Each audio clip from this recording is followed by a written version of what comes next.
If you're looking at an extra $154,000 to your business in the next 30 days, I'm about to give you guys the full entire roadmap to doing so. Exactly how I was able to do it last month for myself, as you guys hear on commas, $150,000 while we did 4.5K in stand store, just to prove to you guys as well that we've been able to do this, just kind of refreshing a little bit, moving around. We're able to generate this on an offer as well that 2 months ago that we actually came on in May, middle May, we came on to $44,000.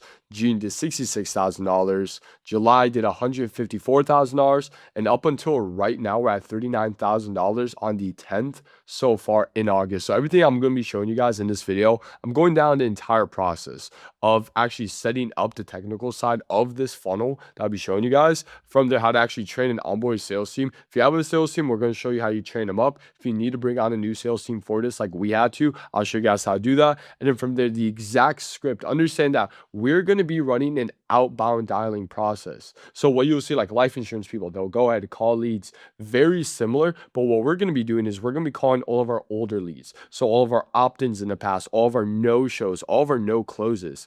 I was able to make all this money that I'm showing you guys, this $154,000 last month, off of 3-year-old leads from TikTok. Cream of the crop, worst leads you can imagine. And most people will never reach out to them. While you have recent opt-ins, recent no-shows, and recent no-closes. Even if you have a contact list remotely, maybe a year from now, I'm going to show you guys with this actual framework on how you can re-engage them, get them back in the conversation, excited to buy, and throwing them on your calendar. So you guys could go ahead, have an extra $154,000 onto your offer, take that, reinvest them back into ads, a webinar, whatever that you guys want to go ahead and do. I'm gonna be giving it to you guys completely for in this video. So first thing, before we even get into me giving you guys the sauce for this offer specifically, I already have other videos that explain how I've scaled this offer. It's one of my clients in my portfolio. I'm a growth operator scaling offers with my agency. I have a video that goes over how we made $60,000 in a week, and it's the overall high level of how we did this strategy. So if you want to understand the strategy, go watch that video, come back to here.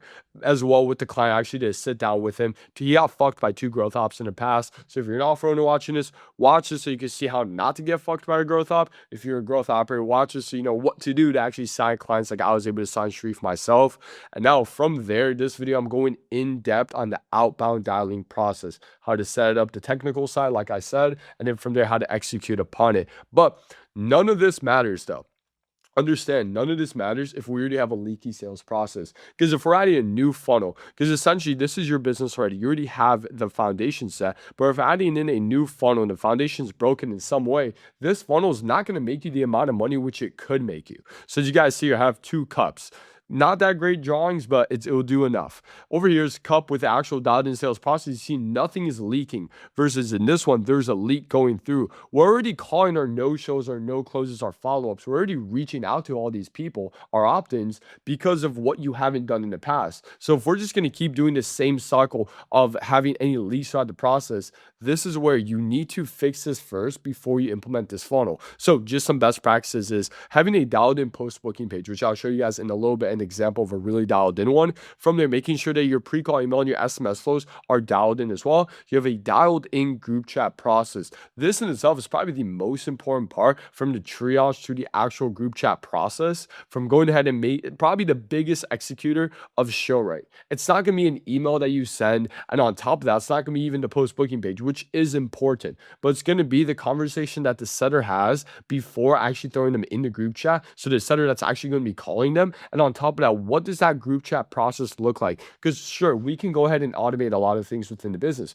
the emails, the SMS, even the assets that we send them, sure, but the most important thing is going to be a personalization where somebody feels that this is directly for them and that they need to take action upon this opportunity. So if you guys want to see how to run a proper group chat process, at least how we do it for this offer, feel free, take a screenshot, throw this in the cloud, get the sauce. But now from there, make sure that you have no events coming up and no sort of launch. So if you have a webinar coming up, if you have a VSL launch coming up, some kind of challenge funnel, don't do this because you're going to book in way too many calls and then you're going to be splitting your sales team focus. On top of that, this is a strategy that you guys want to take when you guys are running evergreen. Because when you're running an offer, let's say that you're launching for the very first time, great, you do a launch. But then after the launch, you want to transition into evergreen.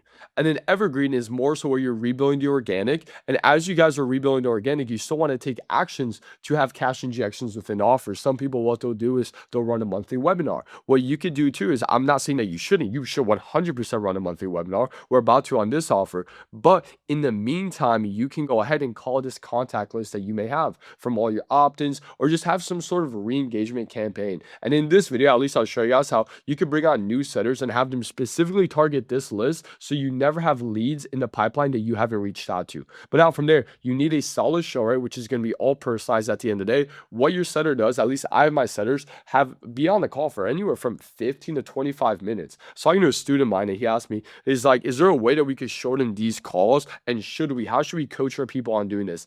And I would say this, I wouldn't look to shorten the call if it just to look to shorten the call. Like, I would only ever do it if it's going to be sacrificing show rate, or it's going to be sacrificing close rate. And I'll just do the math behind it. Do the actual time divided by the show rate. From there, you guys can actually see what that would look like. And you could slowly start going down. Like, let's say like on average, $1 on call for 25 minutes.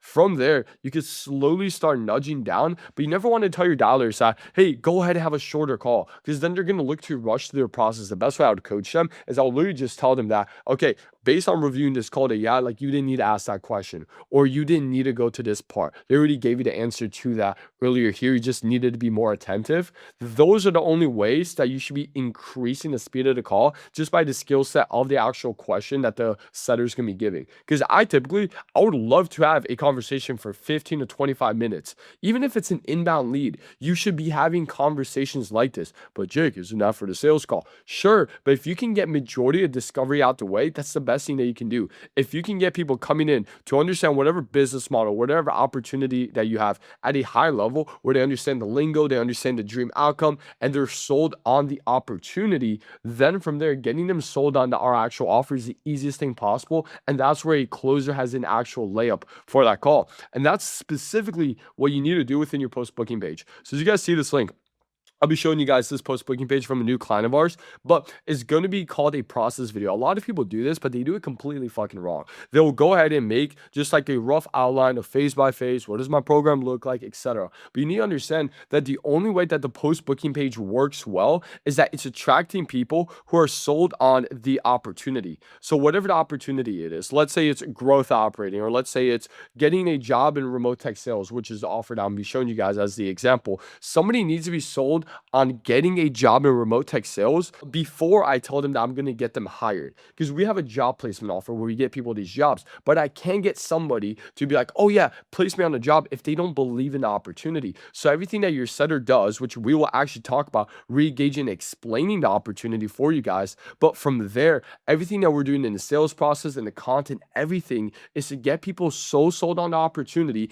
Even that 25-minute long call with the dialer is all to get people sold on the opportunity. So by the time that they book in, all we need to do is sell them on the offer. You always sell the opportunity before you sell the offer. So with a proper post-booking video, what you're going to go ahead and do is you'll go over step by step what it actually look like. Showing results, number one, is the most important thing you could do in this video. You always want to re-engage the opportunity, re-explain it, what they can actually achieve, some of the credibility that you have as an offer owner or for your client. And then from there, you want to break down the actual step-by-step process, but with every step, you want to tie back to how it actually helps them and alleviates them. Because we as people understand this. We want to take as least amount of time and energy to do things. We as people, we're lazy creatures, right? We want to conserve as much time and energy. So if we can find a way and everything was sold enough where I want to take action on this, even if I don't buy today, I will buy it within the follow-up. We as people, if you show them all this stuff where they're so sold on the opportunity, but they just for some reason logistically can, they will buy from you. Or if they logistically could, they will buy from you. Or in the back of their mind, it's just going to eat at them every fucking day, where they're not going to be able to sleep because they know they had the opportunity to do something that they were fully sold on,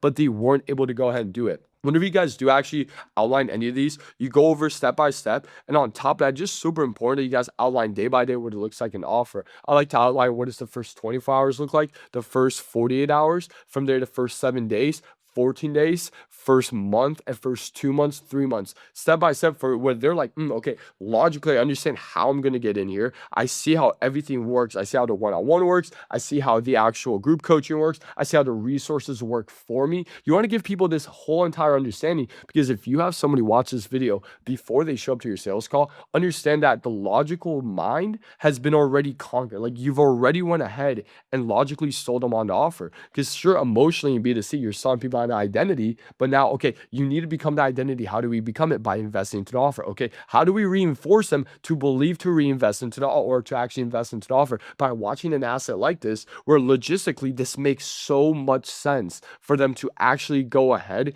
and consume this asset. And then from there, by the time they come on the sales call, we're just talking about their situation. We've already went through basic service level discovery and the triage. They are going to buy. So you got to make sure that you have this whole entire process dialed in. And a little bit of best practices I want to give you guys for breakout videos, because I see so many offer owners and operators, you guys just make breakout videos on like random stuff, and it's in a very selfish way. As a business owner, you should never be selfish with your breakout videos. You should always be unselfish, because I'm going to let you guys know, when somebody books in a call, they want to understand how royally fucked can they get working with you. They're not booking in all excited as, oh, I'm really excited to work with this guy. Let's see how it's going to go. They want to know, how fucked can I get if I decide to work with somebody? For example, Kayla, my client, how fuck can they get working with a client? That's why we have specific assets called worst case scenario working with me. I will let them know, worst case scenario, what is it going to look like? If we have a guarantee, we're going to talk about it, what that guarantee actually looks like. Even then, as you guys see on my screen, for Sharif, we have the exact same sales asset. What is the worst case scenario working with us? Because we know people are going to ask. I put it all the way at the very top. And on top of that, what was the longest it took us to get someone hired? We have a job placement offer. People are asking that in the back of their mind. What is the longest ever took for us to get someone hired? You know what we do with this asset? We went ahead and said, yes, it took us a year. We tell people that we're going to get them a job in anywhere from 30 to 45 days, but they see that, and we let them know it took us about a year to go ahead and get somebody hired. Let me actually play the video for you guys. The longest it's taken us someone to get hired was actually the full year. But let me explain why. It not only was his first time learning tech sales, learning remote jobs, but also his first time learning English. My guy, Hadriel, literally had never been to the US before we started working. Not only did he immigrate to the US, so he was learning the language, learning the culture, but by the end of that year, we actually got someone who didn't speak the language prior to joining a tech job. We got him a bilingual sales development representative role. And honestly, a lot of people don't even know those exist, but they're some of the most sought out after people in the job market, because a lot of these companies, especially ones based in Florida, like areas, even like Arizona, Texas, are looking for bilingual sales reps, because when they get inbound calls, the person might speak English, but they might speak better Spanish. So if you have someone who's a sales rep on your team that can do both, they could be a Swiss Army knife, and honestly could be one of the best assets to your company and to your business. So that is the story of Gabriel, but the cool thing is he stuck with it. He didn't give up, and neither did our team. And that's why we got the results. Even though it took a little bit longer, we still were there to support him. And after that first year, he got multiple other job offers, and he's been working in the space ever since. A lot of creators will not be honest about that, and I'm telling you the truth. So if you want, and if you could speak the language, if you could speak English, I'm telling you, it's not going to take a year. It's going to take much, much, much longer. But again, even if you don't speak the language, maybe you're watching this and it's being translated, we can still get you hired for any remote job that you tell us. So you guys see, we took that. It took us 1 year to get somebody hired, but we flipped it. So somebody who actually speaks English, who has sales experience, they're going to look at that and be like, okay, this guy had no experience. He had no understanding of even English and tech sales, and he was able to get hired. If he can do that, just setting and anchoring that, what can I actually go ahead and achieve? And that's where every actual claim that we make makes sense. On top of that, a great asset, I learned this specifically from Jeremy Haynes, is show if you've ever refunded clients. Go ahead and show it. And in this video, I'm going to play it for you on the one time we ever had to refund a client, and look at what we say about the service, on how we actually still deliver upon the service on that side. Like, the only thing I would have honestly done was I would have shown the resume, and I would have went ahead and actually shown us sending the auto applications how our service works. But that would be like the only thing I would have added to this video. But just take a look. If you guys have a great dispute, right, or it's just not bad at all, maybe one or only a few chargebacks, and you can go ahead and show proof that that person did not work hard, go ahead, show that, make that an asset. You're gonna have so much more trust within your offer. Most creators, bootcamp sellers, course sellers, program owners, whatever it may be, they're not this transparent, and they absolutely will not show you this. But people ask, how many times have you had refunds, disputes, chargebacks? And I'll scroll, I'll even give it a refresh, and I'll tell you the story of the one that we had, and her name was Monica. Monica was living out in Miami, South Beach. She was a real estate agent, and I know how it is. I used to be a real estate agent myself. Well, when she joined the program, she was looking to get into tech sales. She didn't want to be commission only. She basically wanted something stable, so she didn't have to stress. So, she felt like she was kind of taken care of. That's why we all get these stable jobs. We want a job stack to feel like we're taken care of. Well, Monica met somebody that could take care of her. She met Baller out in Miami. Basically, they got a new relationship together. And he was like, look, baby, you don't need to work anymore. And we're like, look, Monica, we already made your resume. Like literally the same day she signed up, we had a new resume made and we had a week of applications sent out. We were like, maybe we'll just Resume made, week application sent out. Very concurrent to everything else that we've said so far within our sales assets. pause them. Like if you want to go get a different job, like maybe if they're knock on wood, the relationship doesn't work out, like we're here to help. It doesn't even have to just be tech sales. We'll go apply to a different job. Nah, she wasn't having it. And probably I'm sure her dude that she was with wasn't having it. He didn't let her be out working, calling somebody else boss. I get it. So with that being said, we didn't even take those details. We could have went to the bank and we could have showed like, hey, we made this resume, we completed services, like maybe we'll do a partial refund, this, that. Nada. She got all her money back and she got a free resume and she technically got like 7 days of free application, so a full week. And that's what it was. But we've never had any problems with people actually not getting interviews or actually not getting the fulfillment that our program delivers. The only time is when somebody either quits, something in their life changes, and they decide to go a different route.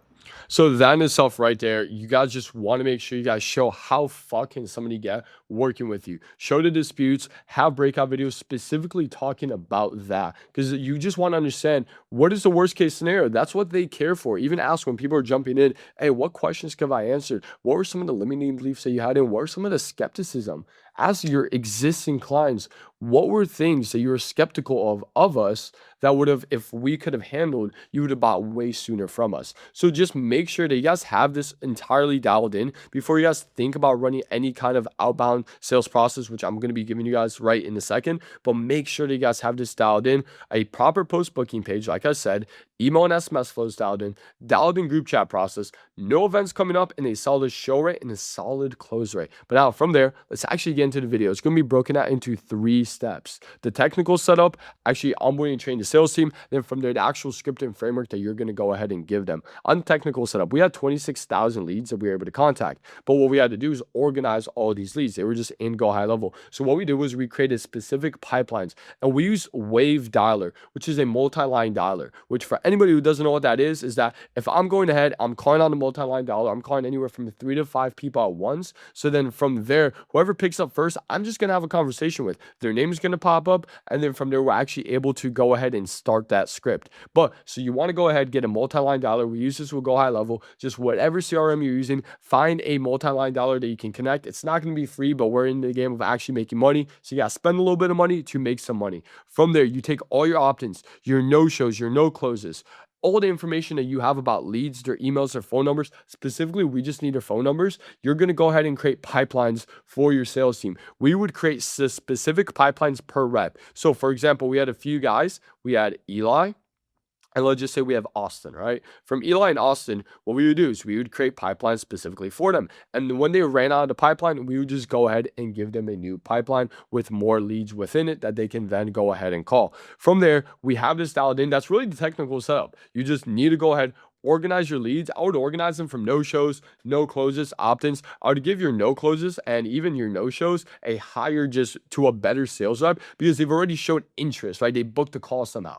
Versus opt-ins, I would give it more so to newer people who need to practice and get more well versed with the individual, or with the ICP itself. But you could do whatever you want on that. That's just my recommendation. And understand though, what I'm about to tell you guys will absolutely fucking rip. Like today, from May, when we actually came on this offer, we made $300,000, and at least $230,000 is going to come from this exact funnel that I'm about to give you guys. It's not going to come from a crazy VSL funnel. It's not going to come from YouTube. It's not going to come from a webinar. We haven't even ran a webinar yet for this offer. We're about to in a few days. But all of this came from this outbound sales process that I'm going to be giving you. So lock the fuck in and make yourself an extra bag. Make yourself that 154, right? What was actually in the title of the video. Make yourself that in the next 30 days just by following this. But from there, you have the technical setup dialed in. Now you just need to go ahead, train and onboard your actual sales team. And the way that that's going to look like is that you want to just make sure you have a dialed in Slack, Discord process. Whenever you book in a call, you have setter notes that they can go ahead and give this information across. Super important from there. But first thing what I do is I always have some sort of setting hub. So these setting hubs I would give to my sales team specifically. So for the dialing calendar, we have a specific calendar that our dialers use that they'll go ahead and book the leads on. So whenever they're calling a lead and the lead's like, yeah, I'm interested in doing this, and we're like, hey, let's get you booked on a call. We'll go ahead. We already have their phone number. If we don't have their email, we ask them for their email. email. They send it to us. From there, we book them on. We let them know, hey, can you check your email and see from hiring services, did you get the actual invite? You did? Awesome. Can you click yes on that? Make sure you tell your sales team to tell them to click yes. Like there's just so many, like in the first week we were running this, I thought the sales team would have known this, but they didn't. We had to reinforce this for about like 3 to 4 days before they really understood that. And we still do it up to this day, right? Not every single call, but we always remind them of these specific things. From there, they have the dialing calendar, they book them in. Awesome, great. After they book somebody in, we have to confirm that appointment, and that's where this pops up. Every time that they confirm an appointment, they have to put notes down. And by confirming an appointment, it sets it to the specific setter. So then from there, they have the actual attribution that it was from this setter. So whenever we do payouts, we can give that setter whatever percentage that they have. Setter notes gives us information. And then from there, they'll actually put them within the group chat. And then from there, go through this entire group chat process I showed you guys earlier before they jump on the sales call. But if you guys need to onboard a sales team, even train a sales team, like this is the best practices that you guys could take for training a sales team moving forward. If you're bringing on a new one, and whenever you're bringing on any new reps, look at it as a 7-day process, because we had to go ahead and do this for this offer. We had no sales team at all. Like we came in mid-May. This offer was not really making anything at all. They were making about 10 to 15K a month on StanStore, and they were not using fan bases or commas at this point. They were just going ahead using StanStore. 44K, 66K, 154K, $39,000. This shit that I'm about to give you guys will print. Well, even some of the setters that we had on this team were completely new. They've never ran high ticket sales, at least on an offer before. They were just, some of them were in mentorship. So this process will absolutely rip for you. What I like to do is day one, it's a 7-day process, by the way. I like to do day one is I like to go ahead, if I'm onboarding a rep, they're just looking to understand the client's story. They're going to start reviewing the framework and understanding it. But it's super important that we're having a heavy focus on the actual opportunity at hand. Remember what I said, you need to get somebody sold on the opportunity before you go ahead and get them sold on the offer. So the exact same way I'll do for my leads is the exact same way I'm going to go ahead and train my sales team. So now from there, they're taking this day, which we have a whole YouTube video. Our YouTube videos are our sales assets for our sales team to leverage, but as well to actually be trained upon. So we have a YouTube video that just goes over understanding tech sales. From there, we have a document too, and then the specific roles in the industry that they need to know, which is SDR, BDR, and then AE. But all they're doing is they're understanding the client's story, which every client that I work with, I do a backstory call with me and my entire agency, my copywriter, my sales manager, my creative director. We're on that call. We're understanding the client's story. We're probing them. We use that, and then we give that to the sales team as well. So then they can go ahead, understand the client's story. From there, like I said, they're reviewing the script, the framework, which I'll go over in a little bit. Heavy focus on understanding the opportunity through documents and through videos. From there, I will quiz them at the end of the day to make sure that at least they're understanding. My sales manager will do this. He will quiz them on the understanding of the opportunity and the client's story. From there comes day 2. Now we want to understand the offer. Now we know what the opportunity is. Now they start understanding the offer, exactly how our process video, they go watch our process video. The same way our leads watch it, our sales team is trained on it. They're going to go ahead and watch the process video, understand the day by day in the offer, understand exactly what is done for you and how it helps people, because they're going to understand this offer back to the creator. They're going to go ahead and understand this, and as well back to the opportunity of how do we get people sold on this opportunity, and then from this offer. And a really good sign that the opportunity is working well is that your sales team is hyped about it. Like I had my sales team like, oh my God, we're actually going to change lives. Like we're going to allow these people to get jobs and absolutely change lives. Yes, we are. And now from there, the offer made so much more sense, and they have so much more just commitment to actually selling this offer. But from there, we're still reviewing the framework and script. I'm not having them actively dialing yet. I'm just having them review the framework and the script. We're understanding the offer, but as well, once they understand the offer, they have to understand our core case studies. So within my actual dialing hub, which I showed you guys earlier up here, what we have is we have a section called case studies. This is an older picture, by the way. We have way more now. But from these case studies, we have specific case studies based for that specific person. So Rowan, best to show people about job stacking, which is a mechanism in our offer, former content creator. So if someone's a content creator coming in from that world, but they need some kind of consistent income to actually stay in content, who am I going to send them? Am I going to send them Rafa? Fuck no. I'm going to send them Rowan. Personalized case studies I'm sending their way. Same with Zamir. Best to send young people who are ambitious ex-athletes. Rafa, best to send to someone who wants to travel the world in Spain, working remote. Also great for ex-athletes as well. He is young. So with Zamir, I would go ahead, depending on who they are, I would send them Zamir, or Rafa, if they want to more so travel the world, because Rafa, he's in Spain. So if somebody wants to stay remote, they want to, let's say they have a US citizenship, but they want to, stay in Colombia or they want to be in Spain, I'm going to send them Rafa and be like, he was able to do it. You could go ahead and do this too. Samir, more just better to ambitious ex-athletes. You already put in the grit. You already put in the grind. You have the characteristics to be great in tech sales. And you gotta see how I have these descriptions. Don't just expect your sales team to understand these case studies like it's the back of their fucking hand. Like over time, they will, but make it as easy as possible for your team to understand who to send who and what to. From there, they'll go ahead, understand the case studies. Something I've done too, and this isn't exactly on day 2, but I would have group calls with my sales team. And whenever I jump on, I got Roan on one of these before too, where he talked about how his life changed with tech sales. He gave his full story as well. For it was about an hour-long call. He talked about how 2 years ago he was broke, he was a content creator, everything. He talked about how his life changed through tech sales. He talked about how he's making $20,000 per month now. He talked about how he lives in a penthouse, everything, the car that he's driving. He showed us everything. It was just straight up. He was very just like, yeah, like Sharif was able to change my life. He was able to do these things that I was able to now go ahead. I didn't have to send applications. I didn't have to build a resume. Someone who had no experience, I was able to I'm making $240,000 a year. My sales team got fucking hyped for that. They got ready to dial right after that. Same with me going over the process field. There's tons of case studies in there. So whenever they're watching this stuff, I keep reinforcing my sales team that this is an offer that actually helps people and gets people results. That's the point of understanding case studies. So yes, they can connect us personally to whoever they're talking to, but then on top of that, they actually have commitment within the offer. Now, day 3, we'll go ahead and have an overall review day. They're still not dialing on day 3.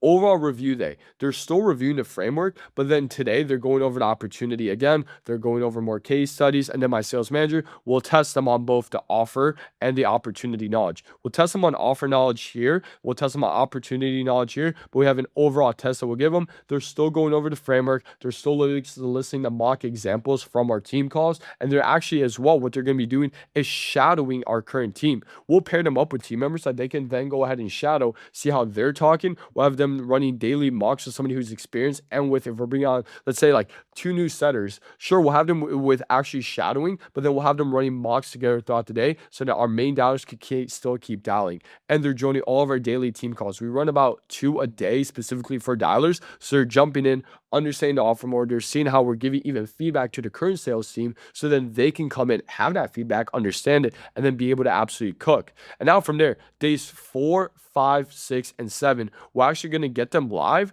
and we're going to go ahead and have them dialing. But we need to maintain the standard and not just let them cook. I see a lot of offer owners. You guys will get somebody in there, and you're just going to let them cook. Oh, yeah, they're trained. Oh, they have some kind of experience. You won't even walk through an intensive process like this. You'll just get them in there. But even after you train them on the offer and the opportunity, you still need to review everything that they're doing. You don't just let them go cook. Every hour you should be checking in, doing mock. They should be the main point of our actual call reviews at this point. The newer people, giving them feedback, allowing the current sales team to give them support as well. Even after I watch a mock call, I'll ask everybody on that call. Let's say there's 5 of us on that call. I ask each person, what is the biggest thing that person that we just reviewed needs to work on? And then I'll ask my sales team then, out of even this call and the feedback that we gave this person, let's say it's Eli, for example, what can you go ahead and take within your setting process to make you better? So that's both questions. One, to give feedback to the person we're reviewing, and then what can you take tomorrow when you are going to be setting, or later today, what can you do to make sure that you don't make a certain mistake? What have you taken out of this call? From there, they'll answer that as well. And then daily EOD team reviews. Like at the end of the day, during days 4, 5, 6, and 7, if you don't have a sales manager, it's important to get a sales manager. Austin, I fucking love you, bro. But you need a sales manager, because Austin will be doing these daily reviews with them. He will take all of our new setters, review everything live with them. If we're bringing on 3 new setters, he's on the end of the day call with all 3 of the setters, giving them a little bit of extra love to get them to a point where they can become fully functional setters on their own. And then from there, end of day 7, we're just going to do a review. Is this a setter that we want to keep? Are they a good culture fit? And on top of that, are they actually hitting the standards? And have they actually made us money during this time? If they match all 3 of these, we're keeping them on. If something like culture is off, we'll try and re-engage that, fix that. If it's not, we're getting them off. Same thing, are they hitting the standards? If they're like way below, we're firing them immediately. When we first brought on this team, we had a bunch of people that we brought on, maybe like 7 or 8 setters. We immediately fired about 2 of them.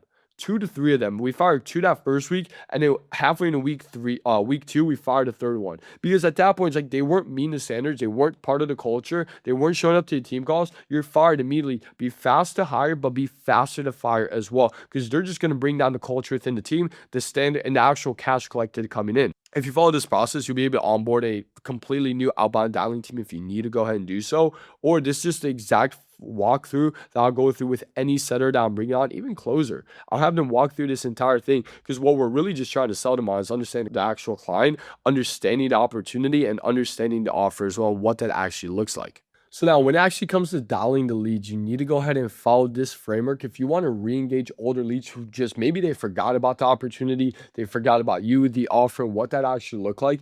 This is what we had our sales team following through and just absolutely rip for us. But to even understand this and effectively use this, you need to understand that sales is always going to be a game of interest. I got this from Jeremy Haynes, is that you have to understand that when a lead books in, typically they're only curious. They're not ready to buy now, because think about this, the sales rep, where's your interest at? It's highly convicted. They're sold on offer now based on what we're talking about. What a great offer it is. We go over the client's story, how many results that we have. They're highly convicted. But I had to train my sales team to have them understand that when somebody books on a call, they're either somewhat interested, like, oh yeah, I know about tech sales, or they're just curious, like, oh, tell me some more information. I'll love to hear a little bit more. That is where they're going to be at. They're not coming up at any of these points when we first start the call, but the point of the dial is to take someone from curious to someone interested to considering, and now from considering, they book in a call. Final objections are being handled within the group chat process and before the actual sales call, to where they have maybe an objection or two, which that's where you have a skilled closer who can handle that, or they're already coming in highly convicted, layup deals. But this only happens based on the actual process. You need to train your team on this specifically. If you want this SOP, ask me for it, DM me on Instagram. I'll send this to you so then you can go ahead, give this to your sales team. We were going over calls on this. I had them reading through this on their own, because this is so important to make sure that your sales team understands. And on top of it, you guys have to understand that there's always going to be awareness checkpoints, at least within the sales process. Some people are going to come in unaware, and you want to make them aware as well.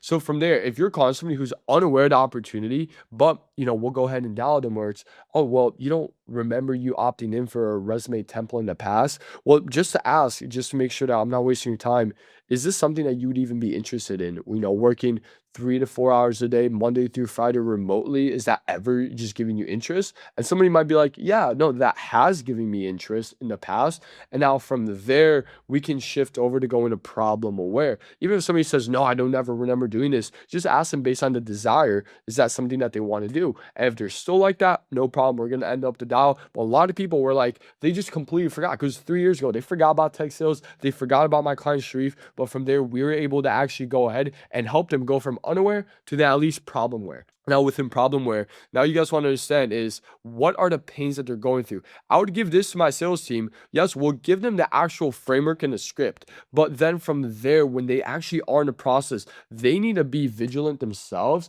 and they need to be looking for specific things and asking them specific questions. So some examples of problemware for our audience, before they're aware of the solution, the problems that they're going through, now working remote, now being able to work from home, have a high paying salary job, is that, dude, I'm not making enough. I cannot move into this new house. I cannot provide for my family. Like, these are examples of what people have said. So now from there, I want to break into tech sales, but I know it's hard. I don't know how to apply to applications or how to break into industry. I don't know how to run these interviews, right? There are a lot of different levels of problem awareness within it. There could be problems within their own life. There could be problems within breaking into the opportunity. There are a lot of different forms of problem awareness, but these people are conscious of it, even more urgent about it, and they're feeling more pain because they're aware. They know that something's wrong, but they know there's something that can do about it, but they just aren't quite there yet. They don't know what to do and what that would lead us to the next stage. We want to hold their hand. Understand, it's like a bridge. You take somebody from unaware and then you make them problem, where you explain the opportunity, you explain the industry for someone who never heard about tech sales, and we explain to them, they're like, okay, well, I don't know if I could do this. I have these commitments on the side. Like, I'm already working 2 jobs. What do you mean? Go ahead and get a whole nother job. But then we tell them it's, 2 to 3 hours a day if you're leveraging our systems. Well, what about, applying for these jobs? You never have to apply again. We actually apply for you on your behalf. What about making a resume? I've tried applying. Well, we actually do a done for you resume within this process to going ahead and making sure that you actually get seen by recruiters. Now, when people are problem aware, then from there we make them solution aware of how we can actually help them. I'm not going to go through this specifically. You can read through this if you want to go ahead, but then execution awareness. Stage 3 is they're aware that they need to actually go ahead and execute. From there, and my sales team understand these awareness checkpoints. Even my DM sitters are using this. This isn't just going to be for dialers. This isn't just for DM sitters. It's going to be for your closers too, because the way that my sales team communicates too, we're not going to tell each other, oh, we have a warm lead. Oh, they're a hot lead. We're asking ourselves and going between even the group chat process of what awareness stage are they at? Are they problem aware? Are they solution aware? As well, when it comes to the side of interest, are they considering this? They're considering it and they're solution aware. We're being able to actually give this information across to each other, but your sales team only understands this once you explain it to them and the actual importance of it and how it will make them more money. You never say that, oh, we need to do this because it's going to make the offer way more money. It's this, by understanding this, you are going to make way more fucking money. You're going to walk away being able to do the things that, we talked about when we onboarded you, be the identity that you want to become, etc., like that. But from there, you have to understand that before you go into a framework, before you go in script, create these awareness checkpoints for your offer that your sales team can use as guidance. And then from there, they need to understand that sales is just a game of interest. Now, from there is when we'll actually have the actual framework from going ahead and giving it to them. So from there, we always have the opener, right? Like, hey, name, this is Setter's name. I saw that you shown some kind of interest in maybe getting a remote job. Does that sound familiar at all to you? Instead of saying a tech sales job, because some people might not think that they could do sales, that's how we slowly nudge them back into this moving forward. But from there, they'll say yes. And we're like, that's exactly what I'm calling you. How's that going for you so far? And if they say no, they will be like, well, name, that's exactly what I'm calling you, as someone that you've shown some kind of interest in the past, and see if you want help landing a role in the next 30 to 45 days. From there, even if they're just coming off in a very like hostile way, typically that's just because you sound like a setter.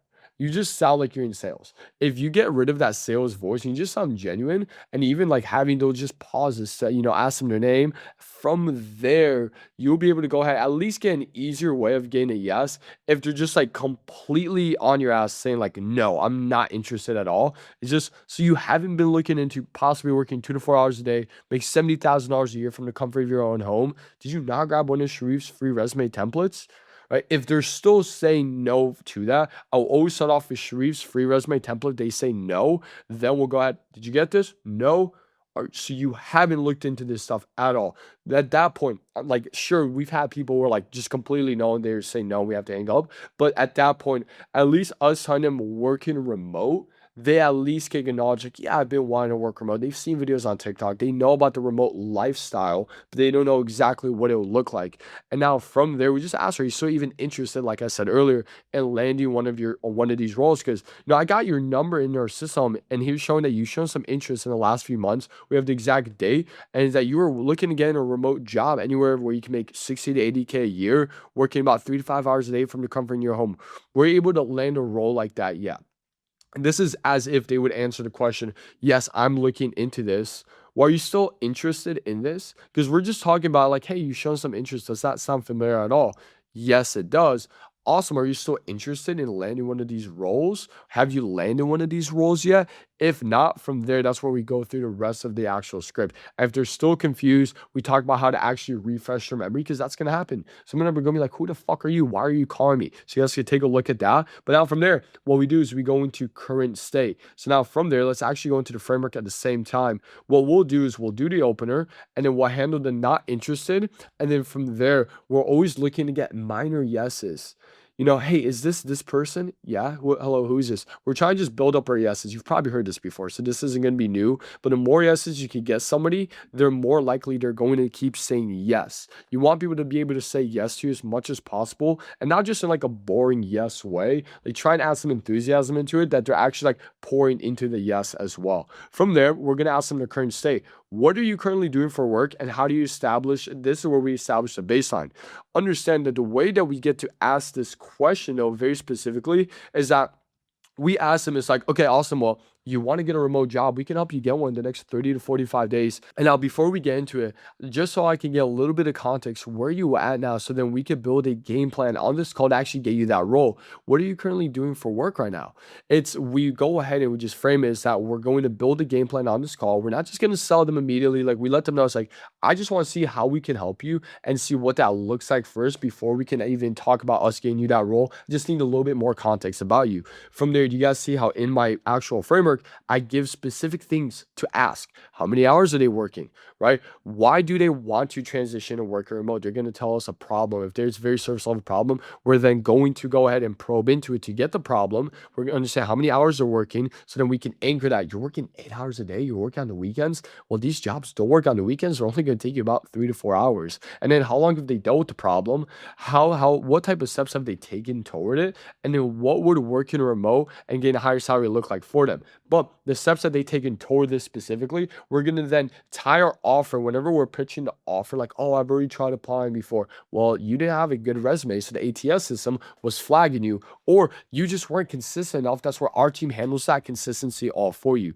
From there, once we get this information in the actual process, in the current state, from there, we're going to be curious and building and probing pain. So this is going to work together essentially, where we want to make them aware of the solution. We want them to say it out loud of how this can actually help them. And then even then, we have a really cool way of asking their salary, because a lot of the time you're going to ask people like, well, how much do you make? And they're going to give you an inaccurate number. They're going to lie. Same with the credit question. I'll show you guys that. But what we ask them is that, okay, well, awesome.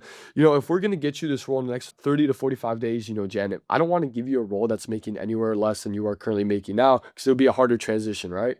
Yes. Well, just to actually understand, so then we could have our team only look for roles that match your current salary or even allow you to make more, like you were saying, making $70,000 a year. What is your current salary at? So we have a baseline of what we can have for the applications that we send out. That's where they're going to give us their actual salary question, because we're asking it specifically so then we can apply for jobs just like that. We get typically, I'm not going to say 100% of the time, but a lot of people just say it outright. Oh, I make about 55K a year. Oh, I make about 45K. I make 39K. If it's anywhere under like 55 or even 60, like the base role that we get people is 65. So I have the actual rep acknowledge that. I'd be like, 45K? Well, these roles, they start off at $60,000 just as baseline, where you're going to get paid on actual salary plus the commission on top of that. And then from there, we're going to tie it back. It's like, well, what would that actually do for you? How would that allow you, do you guys see, is what would that actually do for you specifically to allow you to get to where you guys actually want to go ahead and get to? And now from there, we make that transition into that question. And now from there, we explain the actual opportunity.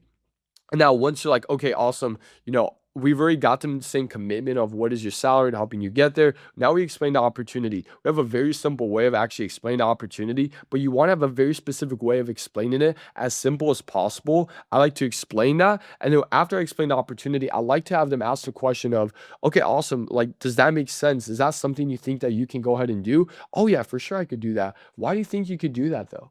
I want them to sell themselves on why they can go ahead and work in tech sales. I want them to explain it for themselves out loud. And if they're a little dry with it, we're just going to probe. It's like, can you tell me a little bit more? Just so I'm taking some notes down for our actual hiring managers so we could get you right on that side.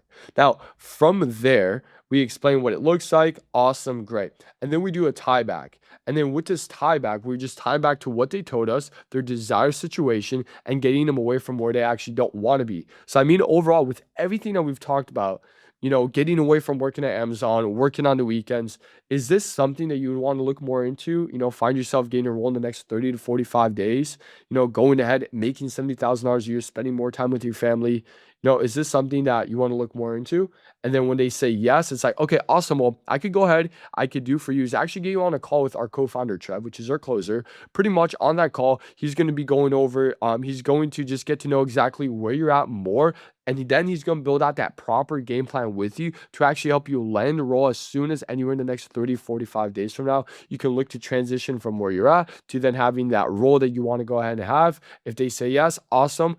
Well, we always tell them we're completely completely booked out for today because we never want to do same day calls. Never give them at least a day to spend time and understand the offer. But then from there, we're always saying we're completely booked out today from the few people that I called, but let's go ahead and get you on the calendar for tomorrow. What would be the best time for you? What time zone are you? They're going to give us the time zone. And then from there, we're going to give them two options, one in the morning, one in the afternoon. From there, it's like if they're like, oh, maybe I could do like in the morning, then from there, we can like find that specific time. Then the setter will book them on. And then from there, we always tell them, it's like, hey, can you go ahead in the group chat, add the exact salary that you want, just so Trev could see it, just so that we could be focusing on the auto application system to gain you that specific role. And then we tell them, and name, if you could go introduce yourself for Trev, if you could drop a voice on the chat, just tell them a bit more about your situation. I've been taking notes on the side, which I'm going to go ahead and send them, but it'd be awesome if you can go ahead and send them that so we could start building out that game plan as soon as possible for you. I never tell them to go explain something or do something if it's never benefiting them. I'm always trying to benefit off how it gets them closer to the opportunity, not just to tell them to do something. Everything I'll ever have a setter or a closer tell any kind of prospect to do something benefits them in the long term. That's why they want to go ahead and do it. And now from there, before we actually get them on a call and before we tell them to leave, we like to do the pitch offer. And the way that the pitch offer works is, okay, awesome, we got them booked in, but now pitching it is we'll tell them to pull up the Notes app. And now from pulling up the actual Notes app, we tell them is, awesome, can you pull up the Notes app? I'm going to need you to write 3 things down for me. And what we're going to go ahead and do is give them a high-level overview of the process of the offer. So even they're going to watch this video, I'll make sure they do, but at least they're going into this video with an understanding of how we help them, because they're only at an understanding of the actual opportunity. That's all that they know about. And this is going to be great for inbound as well if you apply this for your inbound process before you leave them and get them actual set up for a call. Even if they self-booked, you still go over this. You have them pull up the Notes app, and at least the way that we do is like, hey, so the first thing, can you put at the top of the Notes app, getting name higher? So getting Gerald higher. Awesome. Let me know when you write that down. I did. Great. First thing I want you to go ahead and write is I want you to write down 30 to 50 applications a day, Monday through Friday. They're like, awesome, I did it. It's like, and then we go ahead and explain it. Is that okay? Essentially for the next year, Monday through Friday, every business day, we're going to send about 30 to 50 applications a day on your behalf. We have a 20-person team. 15 of them are going ahead and sending out applications on your behalf. So you never have to send out an auto application ever again, because maybe over here they said that, they tried doing it, but it didn't work. We're going to tie that back. But if they didn't, we're not going to go into it too much. We're just going to say it. And then from there, we're going to go ahead, send these applications on your behalf. And the other 5 people on our team, they are just looking for recently funded companies. They're looking on job boards, so you never have to waste time doing this again, because you mentioned earlier that it was very inconsistent for you to find these jobs, just taking you hours out today that you couldn't do because you're already working these jobs. Here's how we're going to be able to help that for you. Does that make sense right there?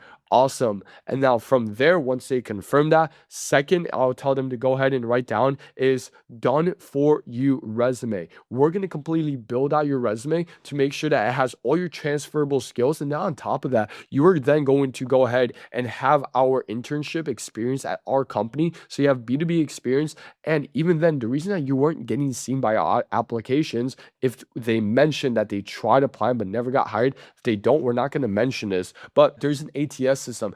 Before an actual human sees it, first it goes through the actual AI. And the AI, if it didn't have specific keywords, even if you were the best of the best of the best, this is how we're getting DoorDash drivers hired, by having these specific transferable keywords that you can't see, they're transparent. From there, you're going to get seen by the AI. And then the way that we word your resume will actually go ahead and get shown specifically to that human. So they actually want to get you on that call. Does that make sense? Do you see how that can help you? And then they explain why it can actually help them. Now, lastly, we tell them this is the last thing I want you to go ahead and write. That third thing is, can you write Monday, Wednesday, Friday? At this point, all you have to do is just show up to the interviews and crush them. But this is where we help you the most, because every Monday, Wednesday, Friday, we have group calls. On these group calls, we're going over everything, helping you review, helping you prep, go through everything that you're going to need to be able to go through before your interview or even after you take an interview to help you readjust. It's like an athlete reviewing your film. You no longer have to do this alone, but you could do this with us, with the whole entire community, where people can give you feedback. People have multiple jobs, 2, 3, 4 jobs in the industry, or even people who just got their first job, and you can even even listen in on how some of the more advanced people on how we're giving them feedback. And then you have this entire community with a whole course you could go through to understand this stuff. Does everything so far that I'm saying make sense? And do you actually see how this can help you? And then you're like, yeah, etc. Like this, boom, boom, boom.